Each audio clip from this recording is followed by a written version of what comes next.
Why did Trump choose Saudi Arabia as his first destination? Including the complete political and geopolitical analysis as requested. Why did Trump choose Saudi Arabia as his first destination? Good day, ladies and gentlemen. Today, we take a deep look into one of the most significant foreign policy decisions of the 21st century, President Donald Trump's choice of Saudi Arabia as his very first international destination after taking office. This was not merely a routine diplomatic visit, but a strategic message with global implications, reflecting a calculated vision of foreign policy and geopolitical orientation from the very beginning of his presidency. When a U.S. president chooses their first international destination, the world pays close attention. Such trips are more than ceremonial. They symbolize priorities, alliances, and the direction of a new administration. In Trump's case, choosing Riyadh over traditional allies in Europe or major trade partners in Asia was a bold signal, a declaration of strategic preference that reverberated far beyond the Middle East. First, let's consider Saudi Arabia's unique role in global power dynamics. It is not only an oil powerhouse, but also holds religious significance as the custodian of Islam's two holiest sites, Mecca and Medina. Its geographical and political position makes it a linchpin in any Middle East strategy. By choosing Saudi Arabia first, President Trump made clear that his administration saw the region as a core focus, placing the Middle East, and specifically Sunni leadership, at the center of America's international engagement. This visit took place during a time of significant instability across the Islamic world. Radical groups like ISIS and Al-Qaeda were exploiting religious narratives to spread violence.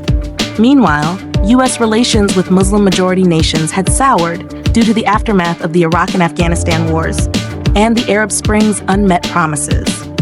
Amid this complex backdrop, Trump, widely perceived as inexperienced in global diplomacy, chose a bold and direct approach to go straight to the heart of the Islamic world, initiate dialogue, offer partnership, and signal a fresh start. The visit also reflected Trump's leadership style. As a businessman and pragmatist, his approach to foreign policy deviated from the ideological commitments of his predecessors.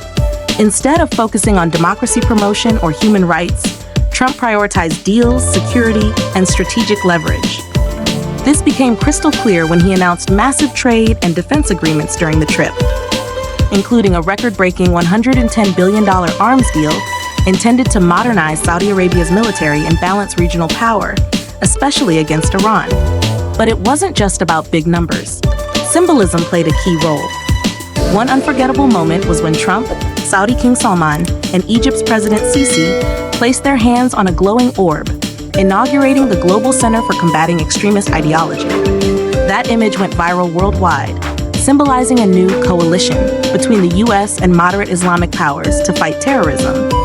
Even critics had to admit, Trump had succeeded in creating a dramatic visual that conveyed unity, strength, and a shared mission. Another strategic angle was the message to Iran. Under President Obama, the U.S. had signed the JCPOA nuclear deal with Iran, a move that left many Sunni states feeling betrayed. Trump's decision to withdraw from the deal and visit Riyadh first was a sharp reversal. It reassured allies like Saudi Arabia, the UAE, and Egypt that the U.S. was back in their corner. This set the stage for greater Arab cooperation, which eventually led to landmark events like the Abraham Accords, where several Arab states normalized ties with Israel. There were also domestic motivations. At the time, Trump was under fire for his controversial Muslim ban, which prohibited entry into the U.S. from several Muslim-majority nations. His image in the Muslim world was deeply damaged. A grand welcome in Riyadh, filled with ceremony and respect, gave him an opportunity to reset perceptions. It allowed him to present himself as a global leader, forging billion-dollar deals and building anti-terrorism coalitions, a counter-narrative to the chaos back home. The speech Trump delivered at the Arab Islamic American Summit was also revealing. Unlike past presidents who idealistically promoted democracy, Trump took a blunt, transactional tone. "We are not here to lecture," he said, instead calling for shared interests, security, stability, and development. This resonated with regional leaders, many of whom feared domestic unrest more than authoritarianism. It was a pragmatic message for a region tired of external moralizing. personal relationships also played a role. Trump's son-in-law and senior advisor, Jared Kushner, reportedly developed a strong relationship with Crown Prince Mohammed bin Salman, MBS. This personal channel helped fast-track deals and deepen bilateral cooperation. By aligning with MBS, seen as a reformer but also a power consolidator, the Trump administration bet on a new generation of Middle Eastern leadership that could reshape the region along modern, albeit authoritarian lines. However, not all observers praised this move. Critics argued that Trump overlooked Saudi Arabia's human rights record, including the war in Yemen and the assassination of journalist Jamal Khashoggi. While the administration prioritized economic and strategic benefits, many warned of long-term reputational damage to the U.S. Still, for a president grounded in realpolitik, such ethical concerns were secondary to national interests. Importantly, the visit had ripple effects. It laid the groundwork for broader U.S. Arab-Israeli alignment, facilitated deeper economic ties, and signaled that America would pursue stability through strong state alliances rather than ideological missions.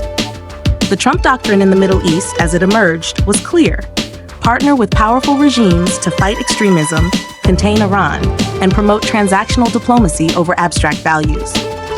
Ladies and gentlemen, through this analysis, it becomes clear that President Trump's decision to visit Saudi Arabia first was not a coincidence. It was a deliberate move combining symbolism, strategic calculus, and personal diplomacy. It reshaped the regional chessboard and set a new tone for American engagement in the Muslim world. Thank you for your attention.